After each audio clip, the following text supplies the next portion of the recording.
take me back to 2019, 2020. Some news breaks about what is going on with Chinese propaganda and their efforts here in the United States. Rewind a little bit and remind people about what happened. That's right. Yeah. So it was actually the Free Beacon really led the way on a number of scoops, as well as the Daily Caller, that started to report out, like you said, in that time period around 2019, 2020, that outlets had been receiving large amounts of money. U.S. media outlets had been receiving a lot of money from another outlet called China Daily, which is a mouthpiece for the Chinese Communist Party. It's fully owned and operated by the CCP.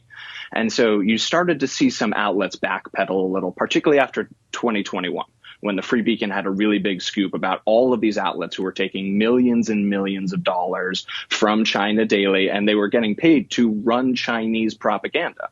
It was to include puff pieces about the Chinese regime, to make Xi look good, and to talk up U.S.-China relations in ways that weren't actually, weren't connected to the facts at all. And so you had a bunch of places, New York Times, Washington Post, Wall Street Journal, who severed their connections with China Daily at that time. But I went back through some FARA reporting, the federal agents' requirements for lobbyists, international lobbyists who give money in the United States. And I noticed that a number of outlets were still taking that money even after 2021.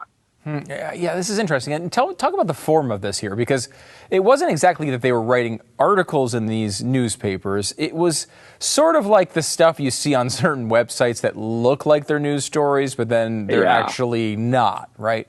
Exactly right. And so I do think one of the components of this that's really interesting is that the material was presented by China Daily. They're kind of advertorials, right? There was no editorial oversight from any of these outlets. And one outlet in particular, Time Magazine, right, a famous storied U.S. publication, took over $3.5 million since 2021 to allow China Daily to have something called China Watch, which is a segment on Time Magazine's website that runs these advertorials that really just look like bad news articles under the Time Magazine logo. It's incredible. It's incredible that this happened at all. But as you point out, it happens. Millions and millions of dollars change hands. And it's two major institutions. You mentioned Time. You mentioned the Wall Street Journal, New York Times. Like, a lot of big publications are taking this money. But, the gig is up, right? Like, basically, they get caught. You would think. They get caught, and, of course, they're all going to stop taking the Chinese propaganda money. Right, Drew?